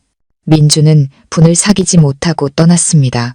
하지만 문을 나서기 전 그는 마지막으로 벤츠를 아쉬움과 탐욕이 뒤섞인 눈으로 쳐다보았습니다. 그는 차를 잃는 것이 제가 그를 위해 준비한 지옥의 시작에 불과하다는 것을 알지 못했습니다. 경제적인 징벌은 이제 막 시작되었을 뿐이니까요. 집안은 이상할 정도로 고요해졌습니다. 아버지는 여전히 소파에 멍하니 앉아 차 서류를 꼭 껴안고 계셨습니다. 방금 겪은 폭풍 후에 아직 충격이 가시지 않은 듯 했습니다. 저는 아버지를 안심시켜 방에서 쉬게 해드린 후 혼자 서재로 돌아왔습니다. 의자에 앉아 노트북을 열었습니다. 차갑고 무표정한 제 얼굴 위로 모니터 불빛이 비쳤습니다. 민준이 집에서 쫓겨나고 차를 잃은 것이 가장 큰 벌이라고 생각했다면 그건 큰 오산이었습니다. 그건 시작에 불과했죠. 허영심 많고 아내에게 빌부터 사는데 익숙한 민준 같은 인간에게 가장 무서운 벌은 매질이 아니라 돈이 끊기는 것이었습니다.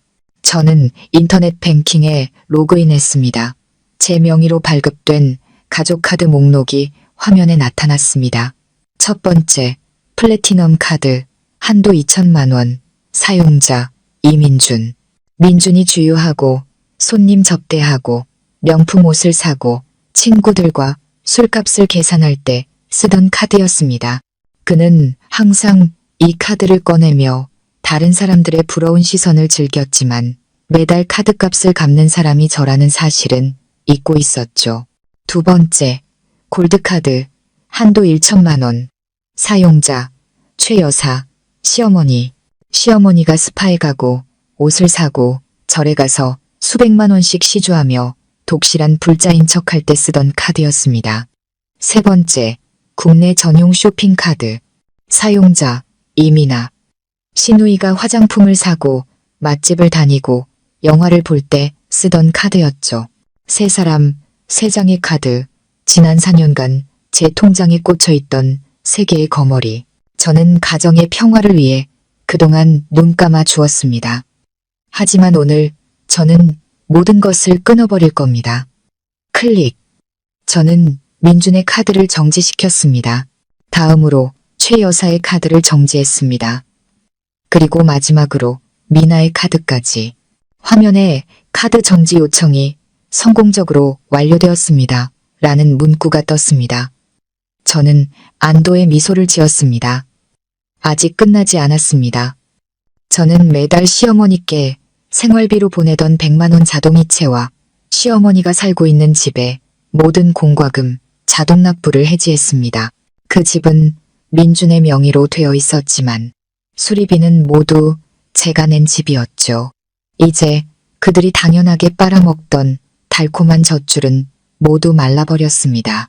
촌스러운 며느리의 돈 없이 그들이 어떻게 상류층 생활을 유지하는지 한번 보고 싶었습니다. 한편 민주는 강남의 한 고급 바에 앉아 있었습니다. 집에서 쫓겨난 후 그는 어머니 집으로 가지 않고 시름을 달래기 위해 이곳으로 왔죠. 그는 방금 겪은 굴욕을 잊기 위해 독한 술이 필요했습니다. 가장 비싼 양주를 시키고 젊고 예쁜 여직원들을 불러 술을 따르게 하며 다시 왕 대접받는 기분을 느끼려 했습니다. 민준 오빠, 오늘 왜 이렇게 슬퍼 보여요? 그 멋진 차는 어디 갔어요? 한 여직원이 애교 섞인 목소리로 물었습니다. 민준은 담배 연기를 내뿜으며 손을 휘저었습니다. 차, 정비 맡겼어. 오늘은 그냥 환경 생각해서 택시 타고 왔지. 술이나 따라봐. 곤드레만드레 취한 민준은 계산을 요청했습니다. 술값은 거의 50만 원 가까이 나왔습니다. 민준은 당연하다는 듯 지갑에서 플래티넘 카드를 꺼내 직원에게 건넸습니다. 결제 5분 후 직원이 난처한 표정으로 돌아왔습니다. 손님, 카드가 정지되었다고 나옵니다. 뭐, 정지? 무슨 소리야? 내가 누군 줄 알고 이 카드 한도가 2천만 원이야. 민주는 술 기운에 더욱 난폭하게 소리쳤습니다. 3번이나 긁어봤는데 은행에서 카드를 잠갔거나 오류라고 나옵니다. 다른 카드나 현금은 없으신가요? 민주는 얼어붙었습니다. 카드가 정지됐다고 불길한 예감이 스쳤습니다. 그는 급히 휴대폰을 확인했지만 문자 메시지는 없었습니다. 알림 문자는 제 휴대폰으로 오도록 설정되어 있었으니까요. 그는 지갑을 뒤져 다른 카드를 꺼냈지만 월급 카드는 이미 인터넷 도박으로 텅 비어 있었습니다. 전화 좀 하고 올게. 민주는 떨리는 손으로 제 번호를 눌렀습니다. 지금 거신 번호는 없는 번호이오니 저는 그가 집을 나서는 순간 그의 번호를 차단했습니다. 비참함이 그를 덮쳤습니다. 아까까지만 해도 부러운 눈으로 쳐다보던 직원들의 시선이 이제는 의심과 경멸로 바뀌어 있었습니다. 고급바에 와서 카드 결제도 못하고 현금 50만 원도 없는 남자. 현금 가져오는 걸 깜빡했네. 친구한테 전화 좀 할게. 민주는 땀을 뻘뻘 흘리며 더듬거렸습니다. 그는 술 친구들에게 전화를 걸었지만 다들 바쁘다며 전화를 끊었습니다. 결국 민주는 제가 선물했던 시계를 맡기고 외상장부를 쓴 뒤에야 겨우 발을 나올 수 있었습니다. 그는 비틀거리며 거리로 나섰습니다. 택시비도 없어 한참을 걸어 버스를 타고 어머니 집으로 향했습니다. 번쩍이던 대표님의 모습은 온데간데 없이 꼬리 내린 개처럼 초라하기 짝이 없었습니다. 같은 시각 한 백화점에서 최 여사와 미나도 울지도 웃지도 못할 상황에 처해 있었습니다. 두 사람은 신나게 옷과 화장품을 고르고 있었죠. 엄마, 이 원피스 엄마한테 너무 잘 어울린다. 결혼식 갈 때 입으면 딱이겠네. 30만 원밖에 안 해. 미나가 거들었습니다. 그래, 사자. 우리 며느리는 돈 많으니까 이 정도는 껌값이지. 걔 카드로 긁어. 최 여사는 거만한 표정으로 골드카드를 직원에게 내밀었습니다. 삐빅, 결제가 되지 않습니다. 직원이 말했습니다. 손님, 카드에 오류가 있는 것 같습니다. 오류? 무슨 소리야? 다시 긁어봐. 내 기계가 고장난 거 아니야? 최 여사는 신경질적으로 소리쳤습니다. 직원은 다시 한번 카드를 긁어보더니 고개를 저었습니다. 은행에서 카드가 정지되었다고 나옵니다. 뭐, 정지?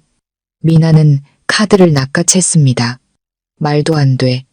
새언니가 카드를 정지시킬 리가 없어.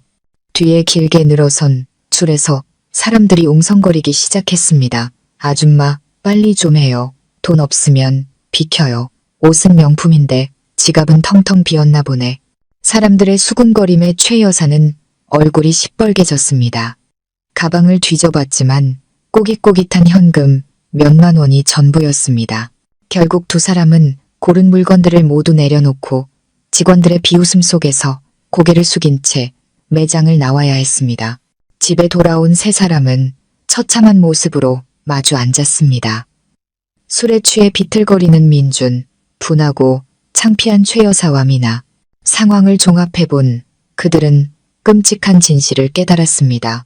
제가 모든 경제적 지원을 끊어버렸다는 것을요. 그 미친년, 감히 카드를 정지시켜 내 돈줄을 끊어. 최 여사는 소파에 가방을 내던지며 소리쳤습니다. 방금 전기요금 미납됐다고 문자 왔어. 내일까지 안 내면 전기 끊는데 이제 돈이 어디서 나서. 네, 오빠 뭐라도 해봐. 저 여자한테 계속 이렇게 당하고만 있을 거야. 나 친구한테 화장품 값갚기로 했는데 카드 정지돼서 이제 뭘로 갚아. 미나가 울부짖었습니다.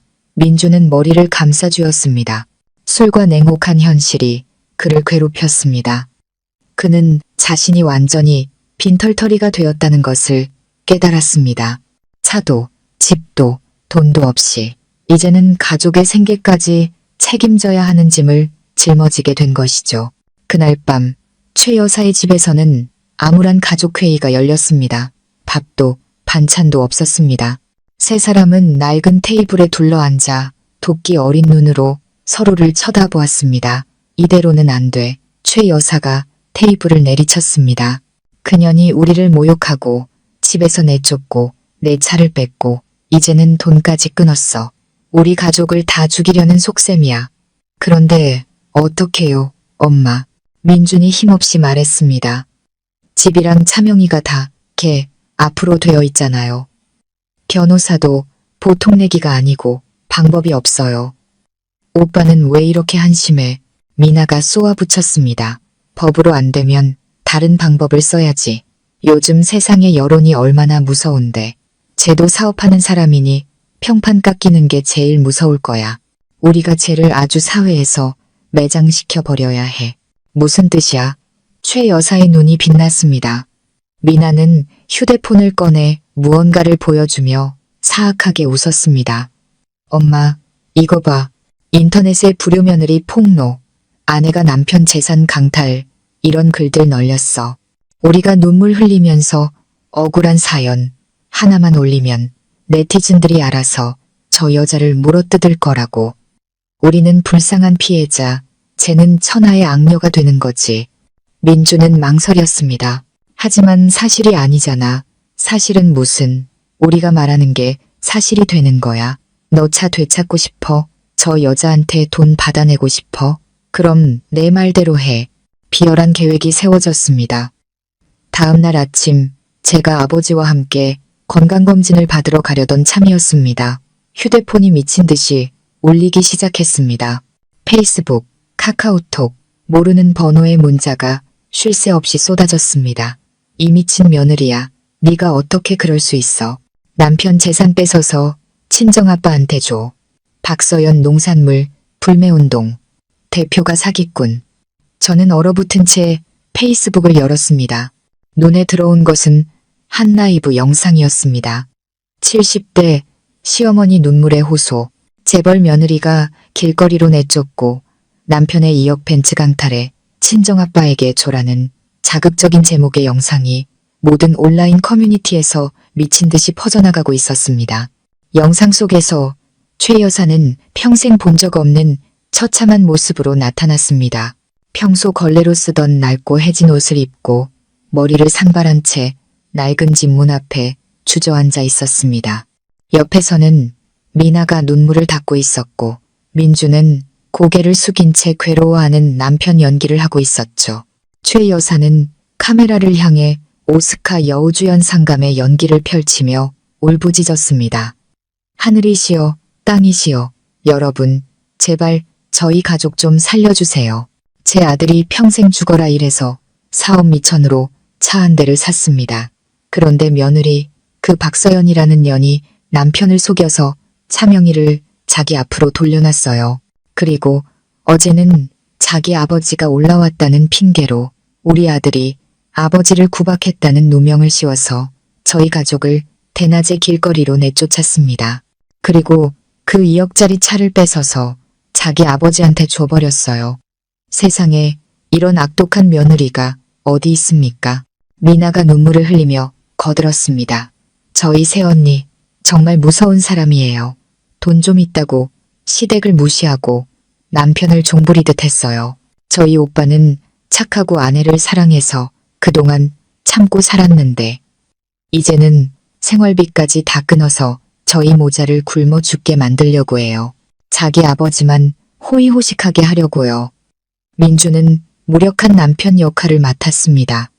저는 그저 아내가 다시 생각해 주길 바랄 뿐입니다. 차나 집은 아깝지 않지만 늙은 어머니를 길거리에 내쫓은 것은 정말 가슴이 아픕니다. 이야기는 완전히 왜곡되어 저는 피해자에서 가해자로 착취당하던 사람에서 강탈자로 둔갑해 있었습니다. 하지만 세 사람의 신들린 연기와 약자를 편드는 네티즌들의 심리가 더해져 여론은 즉시 들끓었습니다. 수천 건의 공유, 수만 개의 욕설 댓글이 저를 향했습니다. 제 회사 홈페이지는 마비되었고 별점 테러가 이어졌습니다. 거래처에서는 의심스러운 목소리로 전화를 걸어오기 시작했습니다. 심지어 몇몇 과격한 사람들은 저희 집 대문 앞에 찾아와 계란을 던지고 낙서를 하기도 했습니다. 아버지는 그 영상을 보시고 손을 너무 심하게 떠셔서 물컵을 떨어뜨리셨습니다.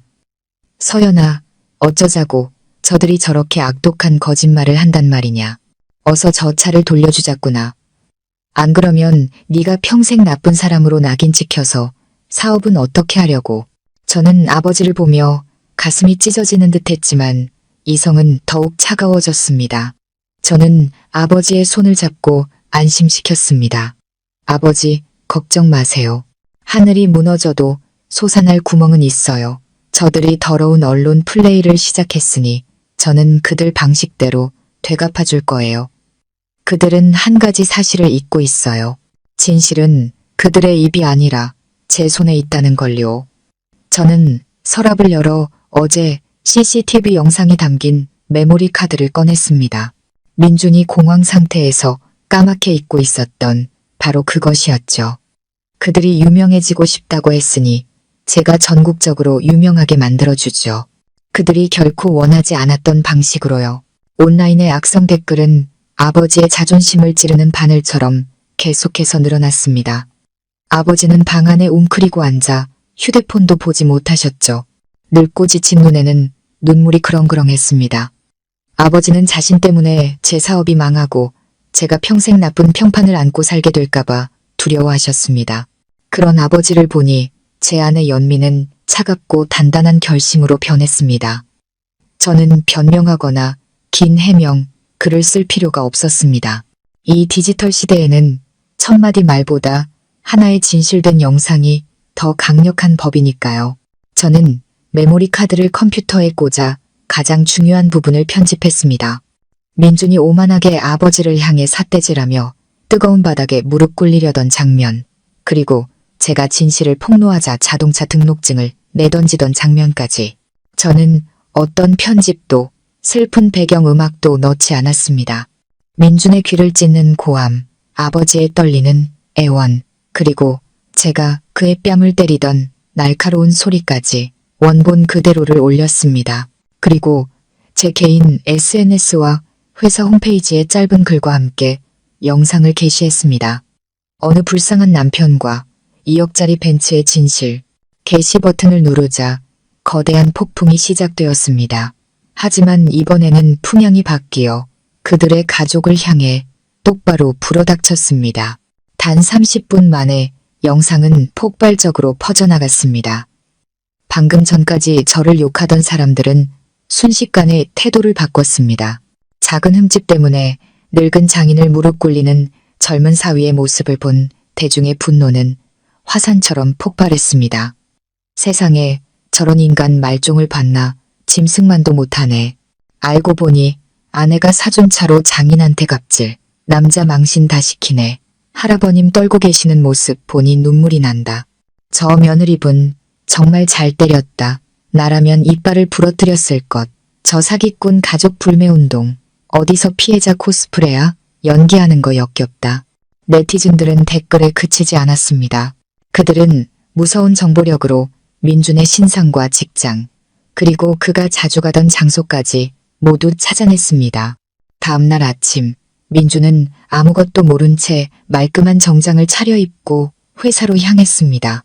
그는 어제의 연극으로 동료들과 상사의 동정을 얻어 월급을 가불하거나 돈을 빌릴 수 있을 거라 기대했죠. 하지만 회사 로비에 들어서는 순간 분위기가 이상하다는 것을 느꼈습니다. 경비 아저씨는 그를 경멸적으로 쳐다봤고 안내 데스크 직원은 수군거리며 비웃었습니다.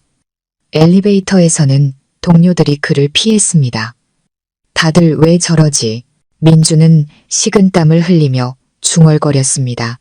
자리에 앉자마자 그는 인사과에서 호출을 받았습니다. 회의실에서 인사팀장은 서류 뭉치를 테이블에 내던지며 차갑게 말했습니다. 이민준 씨, 여기 사인하세요. 해고 통지서입니다. 오늘부로 효력 발생합니다. 민주는 얼어붙었습니다. 해고요? 왜요? 제가 뭘 잘못했습니까? 이번 달 실적도 좋았는데요. 팀장은 비웃으며 노트북 화면을 그에게 돌렸습니다. 화면에는 제가 올린 영상과 함께 회사를 불매하겠다는 수천 개의 댓글이 달려 있었습니다. 이것 좀 보시죠. 이민준 씨는 지금 우리 회사의 수치가 되었습니다. 고객들은 항해 전화를 하고 파트너들은 장인에게 갑질하는 비도덕적인 인간과 일할 수 없다며 계약을 취소하고 있습니다. 우리는 당신 같은 사람을 더 이상 안고 갈 수 없습니다. 짐 싸서 당장 나가세요. 경비원 손에 끌려 나가고 싶지 않다면요. 민주는 그 자리에 못 박혔습니다. 그는 자신의 비열한 복수극이 부메랑이 되어 돌아와 자신의 마지막 생명줄마저 끊어버렸다는 것을 깨달았습니다. 민주는 작은 상자에 개인 물품을 담았습니다. 동료들의 경멸적인 시선과 비웃음을 받으며 그는 건물을 걸어 나왔습니다. 아내, 차, 집, 그리고 이제 직업까지. 그는 공식적으로 실업자이자 사회적 지탄의 대상이 되었습니다. 주머니 속 휴대폰이 미친 듯이 울렸습니다. 채권자들의 독촉 문자, 은행의 연체 알림, 그리고 최 여사의 문자였습니다. 아들아, 빨리 와. 사람들이 우리 집에 오물을 던지고 갔어. 무서워 죽겠다. 민주는 거리 한복판에서 절망적으로 소리쳤지만 바쁜 사람들은 아무도 그에게 관심을 주지 않았습니다. 하지만 가장 절망적인 순간, 모든 것을 잃었다고 생각했을 때 가장 어두운 비밀이 드러나는 법이죠. 그리고 그 비밀은 민준의 모든 퇴로를 끊어버릴 마지막 칼날이 될 것이었습니다. 민준은 처참한 모습으로 어머니의 낡은 집으로 향했습니다. 대문은 오물과 붉은 페인트로 뒤덮여 있었고 악취가 진동했습니다. 인터넷에서 정의 구현을 외치던 젊은이들이 멀리서 그를 촬영하며 조롱했습니다.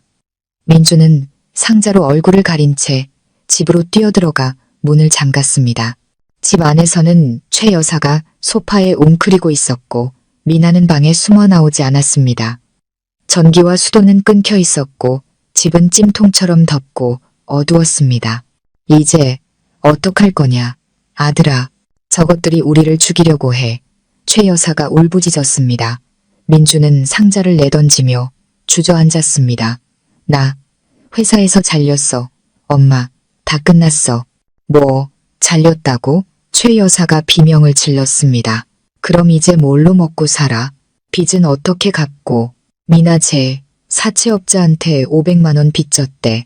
명품 가방 산다고, 걔네들이 오늘 집으로 쳐들어온다고 협박했어. 집안은 절망으로 가득 찼습니다. 그때 민준의 휴대폰이 다시 울렸습니다. 발신자는 키티 자기어였습니다. 민준의 얼굴이 하얗게 질렸습니다. 그는 주위를 살피며 몰래 화장실로 들어가 문을 잠그고 전화를 받았습니다. 밖에서는 미나의 의심스러운 눈초리가 그를 향해 있었습니다. 그녀는 조용히 화장실 문에 귀를 대고 엿듣기 시작했습니다. 여보세요, 자기야. 나 지금 좀 일이 있어서. 아니, 잠수 타는 거 아냐. 지금 돈이 나 죽게 생겼다고. 전화기 너머에서 젊은 여자의 앙칼진 목소리가 들려왔습니다. 오빠, 딴소리 하지 마. 나한테 오피스텔 사주기로 했잖아. 지난달에 계약금으로 2천만 원 보내줬으면서 이제 와서 돈이 없다는 게 말이 돼. 먹튀하려는 거야. 나 오빠에 가졌단 말이야. 민주는 식은땀을 흘렸습니다. 조용히 좀 해. 알았어. 그 2천만 원 내 마누라 통장에서 훔친 돈이야. 우리 나중에 같이 살려고 비자금으로 빼돌린 거라고. 근데 지금 내가 길바닥에 나앉게 생겼어. 그 돈에서 조금만 꺼내서 빌려주면 안 될까? 내가 나중에 2배로 갚을게. 뭐? 돈을 돌려달라고? 꿈깨. 자기야. 내 통장에 들어온 돈은 내 돈이야. 마누라한테 쫓겨난 빈털터리는 꺼져.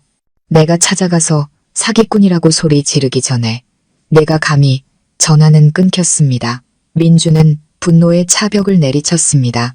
그는 그동안 자신이 돈을 쏟아부으며 키워왔던 어린애이니 자신이 망하자마자 이렇게 빨리 돌아설 줄은 몰랐습니다. 하지만 그가 배신의 충격에서 벗어나기도 전에 화장실 문이 벌컥 열렸습니다. 녹음 기능을 켠 휴대폰을 든 미나가 서 있었습니다. 아하, 잘났네. 우리 오빠.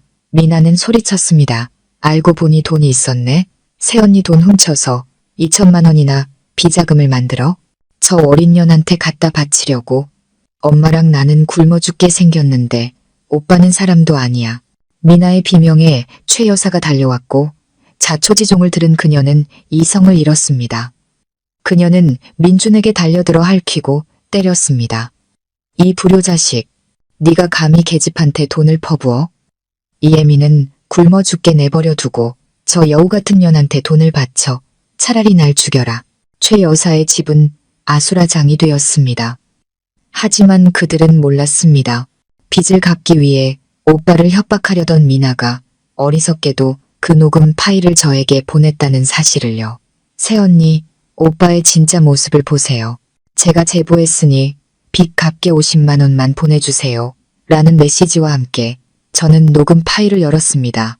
민준이 애인과 아이, 그리고 공동 통장에서 훔친 2천만 원에 대해 고백하는 내용이 선명하게 흘러나왔습니다. 저는 더 이상 마음이 아프지 않았습니다. 제 심장은 이미 그날 죽었으니까요. 이제는 오직 역겨움과 함께 완벽한 기회가 찾아왔다는 생각뿐이었습니다. 이혼 소송을 마무리하고 제 모든 것을 되찾을 마지막 퍼즐 조각이었습니다. 외도, 혼외자, 그리고 부부 공동 재산은 닉. 저는 차갑게 미소 지으며 중얼거렸습니다. 이민준, 넌 이제 끝났어. 저는 즉시 녹음 파일을 김 변호사님께 전달했습니다. 변호사님, 이 증거를 소장에 추가해 주세요. 저 인간을 빈털터리로 내쫓는 것뿐만 아니라 그가 횡령한 재산까지 모두 토해내게 만들고 싶습니다. 하지만 저는 소송에만 그치지 않았습니다. 최 여사와 민준이 살고 있는 그 낡은 집이 떠올랐습니다. 서류상으로는 제가 결혼 전에 산 제 재산이었습니다. 하지만 민준의 체면을 위해 그의 이름으로 해두었죠. 하지만 저는 모든 이체 내역과 과거 민준이 술에 취해 서명했던 재산 포기 각서를 보관하고 있었습니다. 이제 그의 배신이 만천하에 드러난 이상, 더 이상 자비를 베풀 이유가 없었습니다. 저는 그 집을 되찾을 겁니다. 그 끔찍한 가족에게 그들이 제 아버지를 내쫓으려 했던 것처럼 집 없는 서름을 겪게 해줄 겁니다. 민준의 가족이 머물던 낡은 집은 그날 아침 유난히 시끄러웠습니다. 아침 8시부터 최 여사의 고함 소리와 함께 문을 두드리는 소리가 요란하게 울렸죠. 누구야?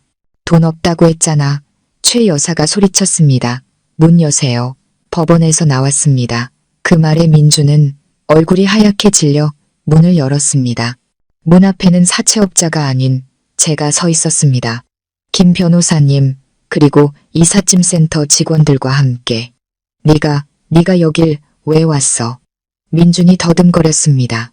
김 변호사님이 서류를 내밀며 말했습니다. 이민준 씨, 오늘 박서연 씨의 위임을 받아 재산 환수 절차를 집행하러 왔습니다. 즉시 개인 물품을 챙겨 이 집에서 퇴거해 주시기 바랍니다. 뭐, 집을 뺏는다고 최 여사가 뛰쳐나왔습니다. 이 미친년아, 이 집은 내 아들 명의야. 네가 무슨 권리로 우리를 내쫓아. 맞아, 이건 내 재산이야. 민준도 소리쳤습니다. 저는 비웃으며 낡은 서류 한 장을 꺼내 들었습니다. 기억력도 안 좋네. 이 서류 기억나? 그것은 4년 전 민준이 서명했던 재산 포기 각서였습니다.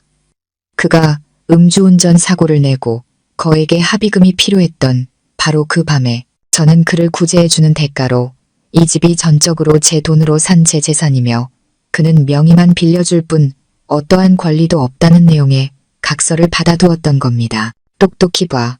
누구 서명인지. 민주는 자신의 서명을 보고 얼굴이 잿빛으로 변했습니다. 김 변호사님이 차갑게 덧붙였습니다.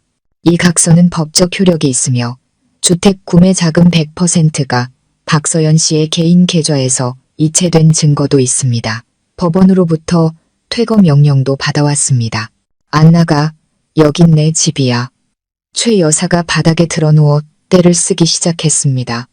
하지만 이번에는 동네 사람들 누구도 그녀를 동정하지 않았습니다. 이미 온 동네에 그들의 실체가 알려졌기 때문이죠. 또 시작이네. 며느리 등골 빼먹다가 꼴 좋다.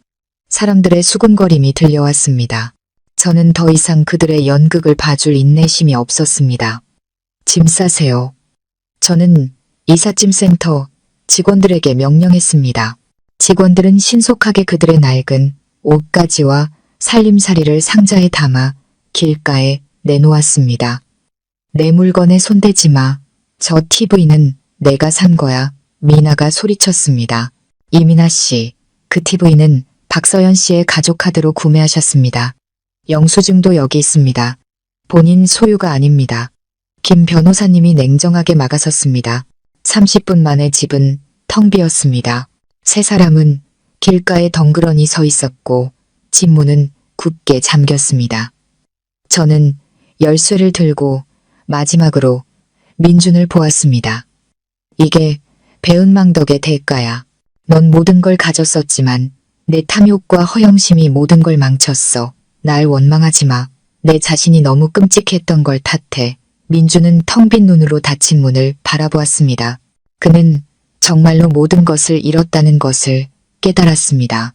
이혼 재판이 열리던 날 법정은 차갑고 엄숙했습니다.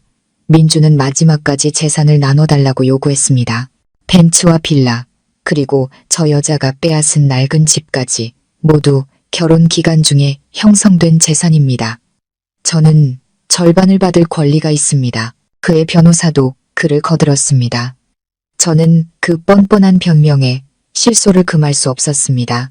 김 변호사님은 차분히 준비한 서류를 제출했습니다. 존경하는 재판장님, 피고 측은 재산의 실질적인 출처를 의도적으로 무시하고 있습니다. 김 변호사님은 빌라와 낡은 집이 모두 제 결혼 전 재산임을 입증하는 서류와 민준이 서명한 각서를 제출했습니다. 그리고 가장 중요한 벤츠 S450에 대하여 말씀드리겠습니다. 이 차량 역시 박서연 씨의 개인 자금으로 구매되었으며 소송이 시작되기 전 박서연 씨는 이 차량을 부친께 합법적으로 증여했습니다. 증여 절차가 완료되어 현재 차량은 박서연 씨 소유가 아니므로 이혼 재산 분할 대상이 될 수 없습니다. 민준이 소리쳤습니다. 재산은 이깁니다. 저한테 재산을 나눠주기 싫어서 아빠한테 넘긴 거라고요. 김 변호사님은 미소를 지으며 결정적인 한 방을 날렸습니다. 재산은 이익에 대해 이야기해 볼까요? 존경하는 재판장님, 이 녹음 파일을 들어주십시오. 법정에는 민준이 애인과 통화하며 2천만 원을 횡령했다고 자백하는 내용이 울려 퍼졌습니다. 내 마누라 통장에서 훔친 돈이야. 비자금으로 빼돌린 거라고. 모든 사람의 경멸적인 시선이 민준에게 쏠렸습니다. 그는 그 자리에서 무너져 내렸습니다. 재판부는 신속하게 판결을 내렸습니다. 이혼을 허가하며 모든 재산은 박서연의 개인 재산으로 인정하고 민준은 횡령한 2천만 원 중 절반인 1천만 원을 박서연에게 배상하라는 판결이었습니다. 법정의 망치 소리가 우리의 비극적인 결혼 생활에 종지부를 찍었습니다. 민준은 빈손과 1천만 원의 빚을 안고 법정을 나왔습니다. 그의 눈에는 더 이상 증오가 아닌 뒤늦은 후회와 암담한 미래에 대한 두려움만이 가득했습니다. 법정 밖에서는 또 다른 아수라장이 펼쳐지고 있었습니다. 미나에게 돈을 빌려준 사채업자들이 그들을 기다리고 있었던 겁니다. 돈 내놔, 떼어먹을 셈이야.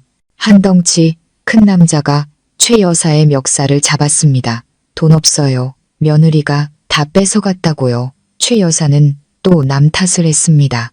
실랑이 중에 최 여사의 가방이 찢어져 내용물이 쏟아졌습니다. 민주는 물건을 줍다가 어머니의 지갑에서 나온 영수증 한 장을 발견했습니다.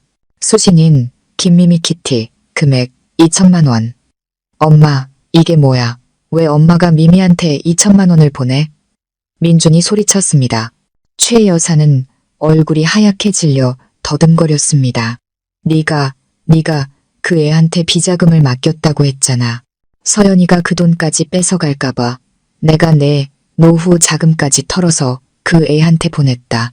내 아들, 내 손주를 임신했다잖아. 몸조리해야 한다고 해서 나중에 돌려준다고 했어. 세상에. 민주는 절망적으로 소리쳤습니다. 엄마, 바보야. 그 여자 사기꾼이야. 나 망하니까 바로 연락 끊고 잠수 탔다고. 그 여자한테 돈을 보내다니. 그 말을 들은 최 여사는 그 자리에서 기절해 쓰러졌습니다. 알고 보니 그 영악한 내연녀는 민준의 비자금은 물론 최 여사의 노후 자금까지 모두 챙겨 사라진 것이었습니다. 민준은 쓰러진 어머니, 울부짖는 동생, 윽박지르는 채권자들 사이에서 미친 듯이 웃었습니다. 그는 모든 것을 잃었습니다. 3개월 후 한 고급 레스토랑, 과거 민준이 VIP 고객으로 드나들던 곳이었습니다. 비가 쏟아지는 밤, 한 고급 세단이 멈춰섰습니다. 비옷을 입은 깡마른 발레 파킹 직원이 허둥지둥 달려와 손님에게 우산을 씌워주었습니다. 손 좀 빨리빨리 놀려. 신발 다 젖잖아. 손님은 직원의 다리를 툭 차며 소리쳤습니다. 직원은 움츠러들며 사과했습니다. 죄송합니다. 조명 아래 드러난 직원의 얼굴은 초췌하고 깡말은 바로 민준이었습니다. 그는 빚을 갚고 충격으로 쓰러진 어머니의 병원비를 대기 위해 과거 자신이 가장 경멸하던 일을 하고 있었습니다. 운명은 얄궂게도 그가 가장 오만했던 바로 그곳에서 말이죠. 레스토랑 매니저가 나와 민준에게 소리쳤습니다. 어이, 이민준, 저 차 깨끗하게 닦아놔. 특히 타이어, VIP, 손님이야. 흠집 하나라도 나면 내 집 팔아도 못 갚아.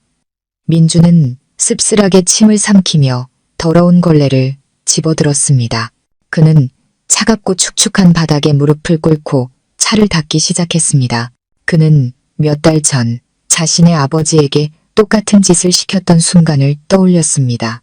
이제 그는 자신이 장인어른에게 강요했던 바로 그 자세로 굴욕적인 돈 몇 푼을 벌기 위해 다른 사람의 차를 닦고 있었습니다. 눈물이 빗물과 섞여 흘러내렸습니다. 이 대리님 아니세요?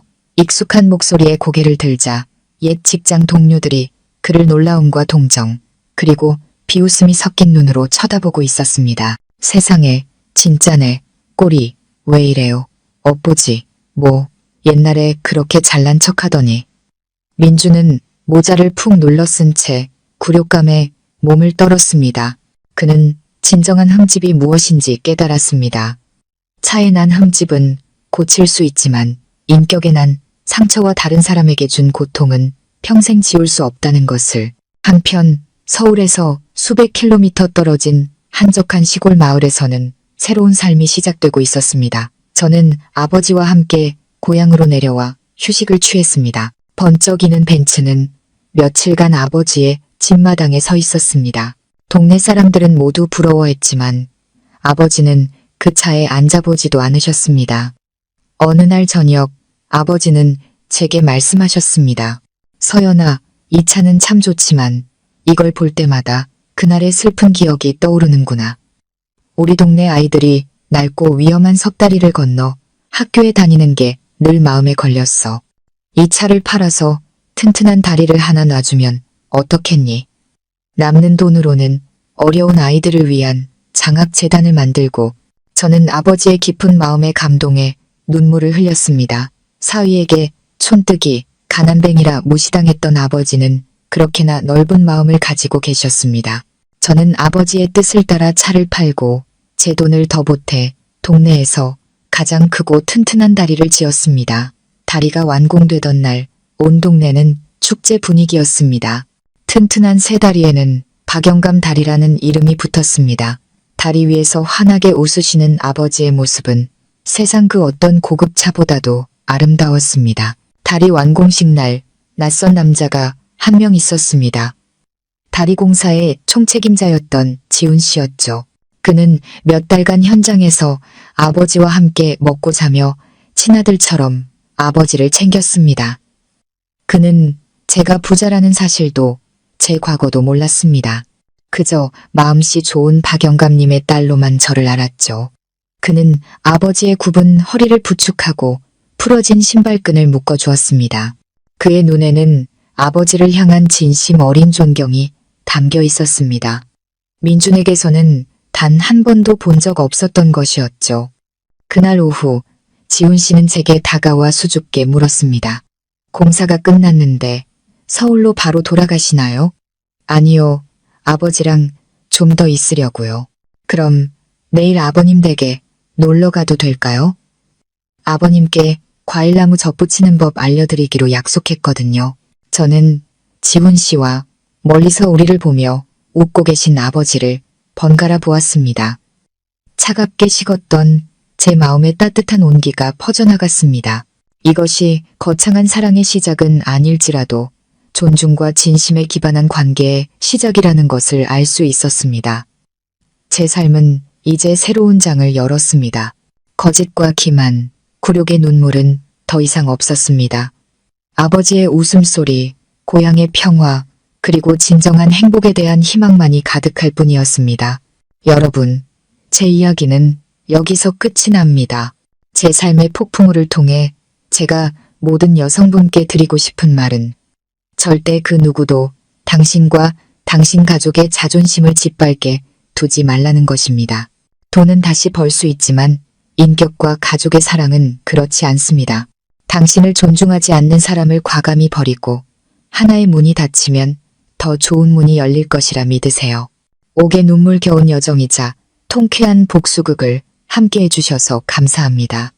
우리는 이 이야기를 통해 진정한 삶의 가치가 무엇인지 다시 한번 생각하게 됩니다.